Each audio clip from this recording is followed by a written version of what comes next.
Les amis, bonjour, j'espère que vous allez bien et que tout se passe pour le mieux pour vous.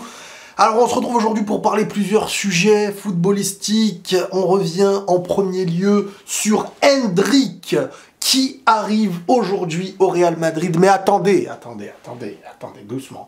Endrick est déjà à Madrid pour accélérer son adaptation avant son arrivée officielle. Endrick, le jeune joueur de 17 ans, qui rejoindra le Real Madrid l'été prochain, a atterri dans la capitale espagnole où il passera quelques jours et assistera au match de dimanche contre Villarreal au Santiago Bernabéu.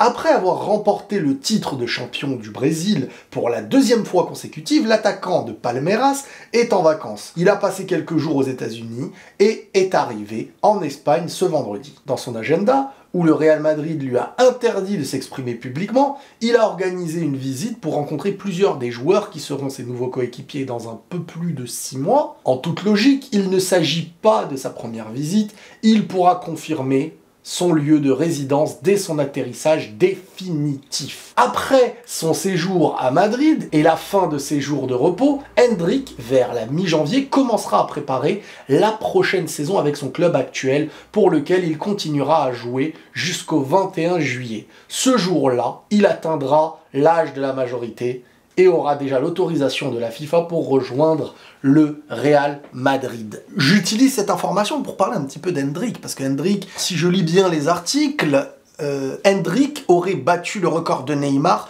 du plus grand nombre donc de buts inscrits dans le championnat brésilien à 17 ans. Donc Endrick, là, il a battu quand même un record d'un... On parle pas de n'importe qui, on parle de Neymar. Endrick, c'est officiel donc pour le Real Madrid, il faut juste attendre sa majorité qui aura lieu en juillet et il pourra venir au Real Madrid. Et là, on se pose plein de questions. Le Real va recruter un neuf, Endrick sera logiquement intégré petit à petit, annoncé comme une future grande star, mais bon, moi je suis quand même très calme vis-à-vis de ce genre de choses. Hein. Annoncé comme futur Messi, futur Ronaldo, futur Neymar, futur... On en a eu. Hein. Je veux pas qu'on appelle Endrick le futur ceci ou cela. C'est Endrick, il viendra avec ses compétences, il va grandir, et ça fait plaisir que ce soit le Real qui le prenne.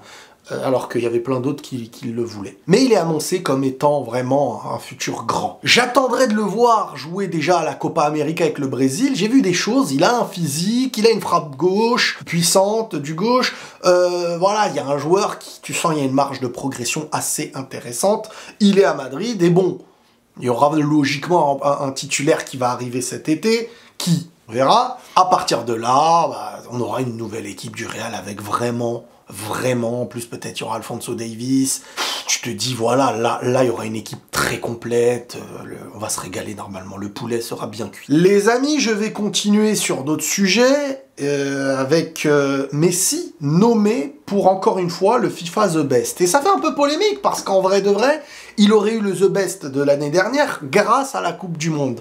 Donc tu te dis... Cette année, si Messi est nominé, c'est pour quelle raison en fait? Si tu prends l'après-Coupe du Monde, tu te dis pourquoi Messi serait nominé cette année? Et ça fait plein de débats. Messi favorisé, Messi complot. Est-ce que Messi est favorisé? Est-ce que Messi... Moi, je vous ai toujours dit... Alors, je vais pas vous mentir là-dessus, moi, je sais pas. Si vous avez les explications, faudra me les donner. Parce que c'est vrai que pour moi... Si tu lui retires la Coupe du Monde, donc elle n'est pas prise en compte pour lui décerner un trophée, je retiens pas l'année 2023 après la Coupe du Monde avec Messi en premier. Je mets du monde. Déjà j'ai Haaland. Wow, j'ai même pas besoin d'aller chercher plein d'autres joueurs, mais bon, t'as quand même Rodri aussi. Rodri qui est incroyable avec City. Voilà quoi, il y a moyen d'aller piocher beaucoup de joueurs. Et Messi... Pour le Ballon d'Or avec la Coupe du Monde, pour moi, il n'y avait pas débat. Tu arrives après cette Coupe du Monde, mais si ça y est, je veux dire, éliminé avec le PSG en 8e par le Bayern, juste après, il part aux États-Unis, et sur les États-Unis, bon, bah... Alors, il a mis beaucoup de buts là-bas, hein, quand il venait d'arriver, et tout, mais sinon... Pour moi, il ne mérite pas d'être nommé. Donc, est-ce qu'il y a ce traitement de faveur, Lionel Messi et tout, sur ce trophée-là? Peut-être. Peut-être, je sais pas. Je sais pas comment ça peut se faire, c'est vrai. L'inauguration du Bernabéu, les amis, aussi est retardée. Rappelez-vous l'année dernière, alors est-ce que dans ce retardement, il y a volonté médiatique? Je me pose la question. Le Bernabéu, le nouveau, est donc retardé vers les alentours de juin, peut-être fin mai, juin, juillet, bizarrement, fin de saison. Peut-être pour annoncer le nouveau joueur qui viendra, si c'est Mbappé, si c'est Haaland. Je vous ai toujours dit, les gars, le Real ne peut pas inaugurer son nouveau stade. Alors là, avec Bellingham, en vrai, tu peux, parce que Bellingham a clairement montré les... Bon, certains disent les travaux sont pas finis, peut-être les travaux sont pas finis, je pense quand même pas qu'ils vont... Peut-être qu'ils sont finis, en vrai, j'en sais rien. Mais tout simplement, ce que je veux dire, c'est que c'est sûr que ça va arranger le Real, médiatiquement, d'inaugurer son nouveau stade, avec Bellingham, qui est arrivé et qui aurait fait peut-être une très grosse saison, avec Haaland, ou alors avec Mbappé, si possible, hein, parce que ça se trouve, ce sera aucun des deux, hein. Mais si c'est le cas, en plus avec Hendrick, l'avenir, je pense que les étoiles, et peut-être Alphonso Davies, ce que Florentino veut faire de ce nouveau Bernabéu avec des étoiles au-dessus, peut-être que ça peut convenir. Ah bon. Est-ce que le Real devra lever la clause de Joselu pour l'année prochaine ? Ça dépend. Si vraiment t'assures en prenant un vrai numéro 9, quand je dis un vrai numéro 9, Joselu est un vrai numéro 9, mais c'est un remplaçant. Si tu prends un vrai attaquant, là, parce que t'as Hendrick qui arrive, t'as déjà deux bêtes d'attaquants, enfin deux bêtes d'attaquants Hendrick qui s'annoncent après avec le temps. Moi, je pense quand même qu'il peut sauter, malheureusement, hein, Joselu. À part s'il accepte une 3e place pour tourner un... À part si Hendrick joue dans d'autres postes, enfin bon. Bellingham marquera-t-il moins de buts avec un vrai numéro 9 ? En soi, c'est pas un problème. Si Bellingham marque moins de buts que cette saison, s'il y a un vrai numéro 9, qui marquera les buts ? Lui, il contribuera à autre chose. Forcément, les espaces offensifs lui seront moins demandés dans cette liberté qu'il aura. Mais à un moment donné, il contribuera toujours, tout comme il contribuait à Dortmund. Sans avoir forcément les mêmes stats. Mais là, les stats seront demandés au numéro 9. Et c'est ça qu'on demande. Maintenant, je pense qu'il aura... Ça peut être hallucinant, un Real Madrid avec Rodrigo, Vinicius, Bellingham et un bête de numéro 9. Ça peut être meurtrier. Ça peut être la meilleure attaque offensive du monde. Attaque offensive. Qu'est-ce que je pense de Vitinha ? Vitinha, pour moi, c'est un bon manieur de ballon. C'est un joueur fin. C'est un joueur qui conserve bien le ballon. Mais c'est un joueur où quand il y a cette projection vers l'avant, la passe elle est pas directe vers l'avant, tu le vois pas à la Modric, lâcher une passe au-dessus qui mène directement à une occasion, c'est quand même beaucoup plus le joueur qui est là, il y a difficulté, tac on lui fait la passe, ça bonifie le jeu. Mais ça bonifie le jeu, Après, quand c'est très haut, il est pas dans cet aspect, pour moi, qui est des plus... Voilà, au PSG, il leur faut plus un autre joueur qu'on meneur haut, quoi. Est-ce que tu penses être légitime pour parler de foot ? Ça dépend. Si à côté de moi, il n'y a que des génies, je serais moins légitime. Maintenant, je pense être très légitime. Parfois même, et c'est vraiment en toute modestie que je le dis, je peux percevoir, on dirait genre je me vante, mais je vous jure que je connais le terrain, et parfois plus que beaucoup de mecs qui parlent sur des plateaux. À part quand c'était des joueurs de foot. Parce qu'il y a des choses qui sont propres au terrain. Je veux dire, il y a un cuisinier, tu peux être un gars qui consulte des articles de cuisine toute ta vie, mais tu sais très bien que si tu mets trop de poivre, pas assez de sel, il faut expérimenter des choses. Et je pense que toute ma vie, j'ai expérimenté le ballon. Toute ma vie, j'étais sur le terrain. Je pense avoir eu un très bon niveau. Je pense avoir joué avec des mecs qui ont un très bon niveau. Et j'arrive à comprendre ce qui se passe sur un terrain.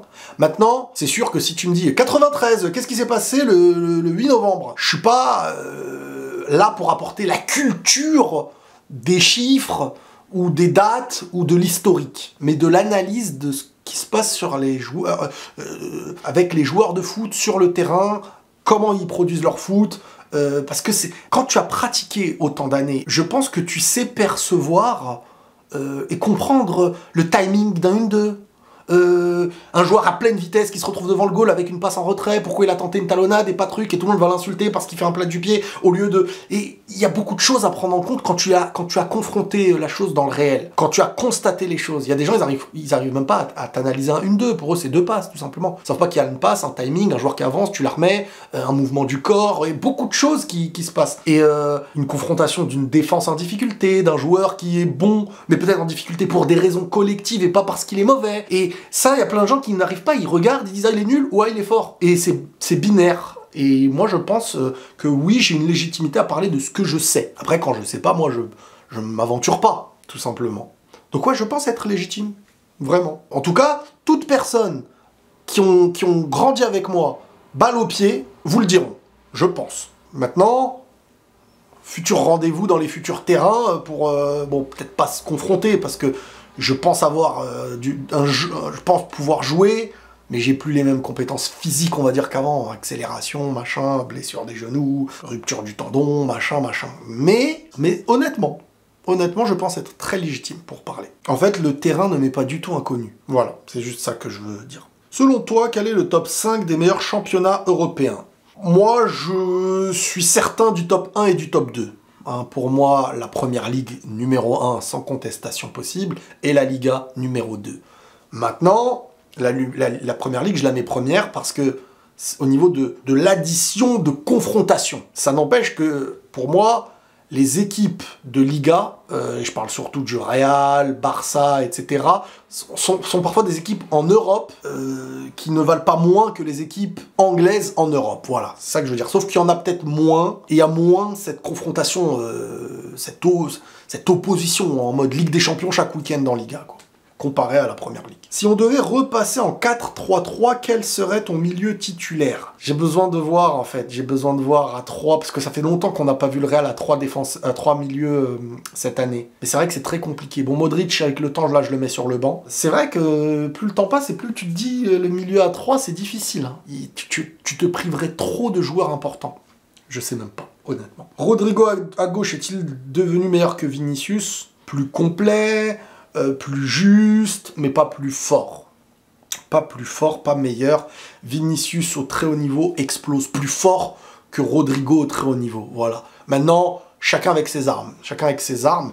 Rodrigo, si tu me demandes avec qui tu veux combiner, je préfère combiner avec Rodrigo. Vinicius, on est plus là pour combiner avec lui, pour utiliser ses points forts. Alors que Rodrigo sait aussi te servir. Mais c'est deux joueurs excellents, mais pour des manières... Vinicius, individuellement, pour moi, est plus haut. Dans le sens où, au très très haut niveau, il fait des différences qu'il peut faire même dans des petits matchs. Là où Rodrigo, au très très haut niveau, c'est des différences où il marque, où il fait des choses comme ça. Mais pas ces différences où il t'élimine deux joueurs. Je vois pas Rodrigo contre City faire ce que Vinicius a fait, que ce soit quand il avait tué tout le monde en partant de sa défense, ou que ce soit l'année dernière, quand il part aussi de loin et il met une frappe sous la barre, quoi.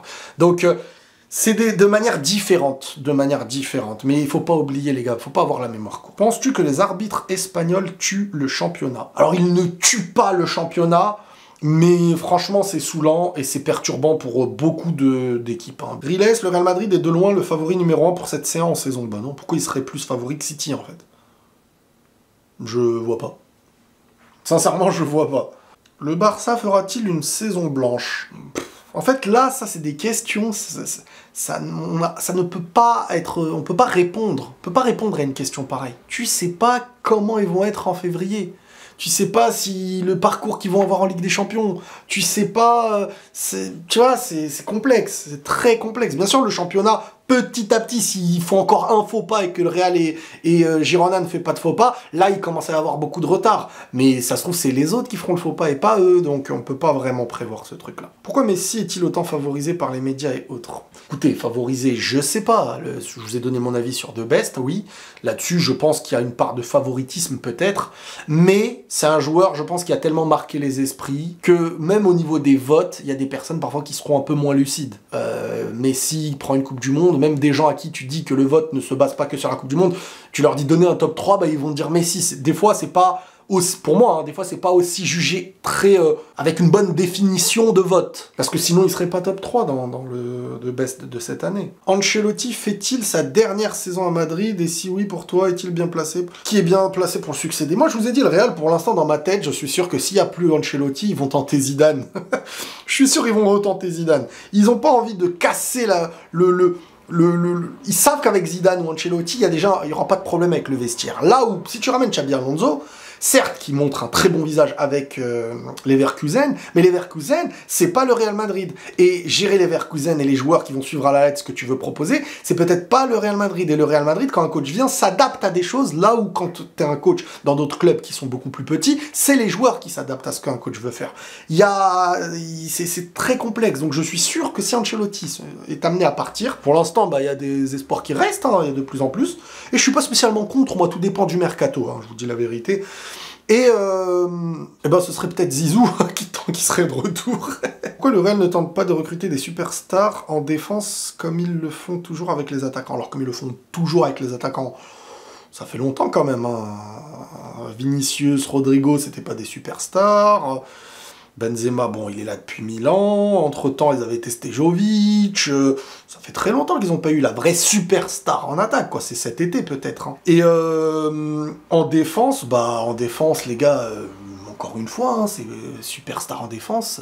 Aujourd'hui, le Real a une philosophie qui a beaucoup changé. Ils sont beaucoup plus dans cette optique de faire devenir des stars que acheter les stars, et ça porte plus les fruits que quand ils étaient en mode galactique, en vrai. Rafinha est-il vraiment, réellement brésilien? Ah, j'avoue, Rafinha, purée, au début, je le vantais comme le futur Di Maria, mais... On te voit beaucoup évoquer la Liga, la PL, la Bundes de temps à autre. Que penses-tu de la Liga actuelle, des équipes qui t'intéressent plus ou moins, un club français de cœur? J'ai pas spécialement aujourd'hui de club français de cœur. J'aimais bien le PSG d'une certaine époque, à l'époque de Ronaldinho, à une époque de Paoletta, l'époque du duel contre Marseille, de Drogba, Mido. J'ai bien aimé Bordeaux aussi à une époque, j'ai bien aimé Lens de l'époque Tony Vérel. En fait, la Ligue 1, je l'aime de l'époque. La Ligue 1 d'aujourd'hui, je vous dis la vérité, elle me fait pas trop kiffer. J'aimais bien l'époque aussi de Marseille, quand ils avaient Nasri, Ribéry, Niang. J'aimais beaucoup cette période de Ligue 1. La Ligue 1 d'aujourd'hui, et même le PSG d'aujourd'hui ne me font pas kiffer en fait. Ça ne m'empêche que j'aime bien les suivre, malgré tout. Le PSG, c'est quand même l'actualité footballistique du pays, avec l'équipe représentante en Europe. Donc j'aime bien les suivre et connaître ce qui se passe. Pour toi, le dossier Mbappé sera-t-il fini en janvier, février, ou ça va durer? Je pense que le Real sera fixé février sur les intentions d'Mbappé. Ensuite, si c'est oui, bon bah c'est bon. Si c'est non, bah on va voir comment ils vont se pencher sur... Est-ce qu'ils vont se pencher sur Haaland, essayer de faire Haaland si c'est possible, ou alors dire, bon bah on a Hendrick maintenant et on fait grandir avec ça, Bellingham est devenu grand et tout. Je sais pas, il y a du questionnement. Moi perso, individuellement, je me pose beaucoup de questions. Voilà les amis, prenez donc tous soin de vous et la paix sur vous.